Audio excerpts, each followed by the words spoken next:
कोयले की सप्लाई में गिरावट के चलते देश बिजली संकट के मुहाने पर बैठा है। देश में कोयले का उत्पादन और सप्लाई ऐसी ठप हुई है कि अगर चीजें जल्द नहीं सुधरी तो कुछ समय में भारत बिजली की कटौती करने को मजबूर हो सकता है।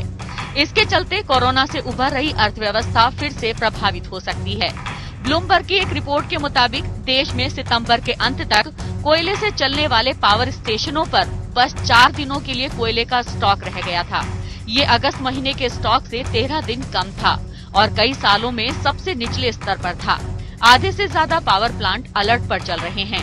माना जा रहा है कि कोयले की कमी का असर बिजली के बिल पर भी पड़ेगा और कई राज्यों में पहले से महंगी बिजली और महंगी हो सकती है। दरअसल देश की 70% बिजली के उत्पादन में कोयले का इस्तेमाल होता है। ऐसे में सप्लाई कम होने से बिजली की हाजिर कीमतें बढ़ गई हैं। जब तक बिजली सप्लाई में स्थिरता नहीं आती है तब तक कुछ जगहों पर बिजली कटौती देखी जा सकती है। वहीं कुछ जगहों पर उपभोक्ताओं पर बिजली बिल का खर्चा बढ़ सकता है। उपभोक्ताओं के लिए बिजली की कीमतों का असर कुछ महीनों बाद दिखेगा कि वो संकट में बढ़े लागत का खर्चा बिजली बिल बढ़ाकर निकाल लें। कोयला सप्लाई में दिख रहे इस संकट के पीछे 2 बड़ी चुनौतियां हैं जिनका देश सामना कर रहा है। दरअसल महामारी के बाद औद्योगिक गतिविधियों को तेजी मिली है। विनिर्माण क्षेत्र में चीजें आगे बढ़ रही हैं। ऐसे में बिजली की मांग बढ़ी है। वहीं कोयले के आउटपुट यानी उत्पादन में गिरावट आई है। मौजूदा मानसून सीजन में असामान्य मात्रा में भारी बारिश ने कोयले की खानों को पानी से भर दिया है। वहीं ट्रांसपोर्ट के रास्ते भी प्रभावित हुए हैं। ऐसे में कोयला उत्पादन और सप्लाई दोनों ही एक साथ प्रभावित हो गई हैं।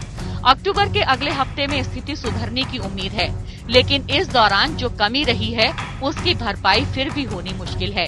एक अंग्रेजी अखबार को दिए इंटरव्यू में ऊर्जा मंत्री राजकुमार सिंह ने कहा कि कोयला सप्लाई की समस्या अगले 5-6 महीने तक रह सकती है।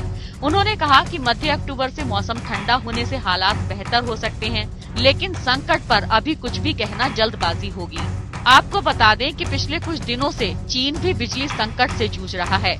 चीन में बिजली संकट के चलते दुनिया भर के लिए वहां से होने वाला उत्पादन और सप्लाई प्रभावित हुई है। दूसरे देशों की कंपनियां भी बता रही हैं कि उनका कामकाज बिजली की वजह से प्रभावित हुआ है। कंपनियों को 1 या 2 घंटे पहले कहा जाता है कि उन्हें काम बंद करने की जरूरत है। चीन में दर्जनों कोयला बिजली संयंत्रों के उत्पादन में गिरावट के कारण बिजली कटौती ने उद्योगों को प्रभावित किया है। इससे विनिर्माण क्षेत्र बुरी तरह से प्रभावित हुआ है। बिजली कटौती के कारण व्यापार को नुकसान हुआ है, ऑर्डर रद्द किए गए हैं और कच्चे माल का नुकसान हुआ है। Bureau report.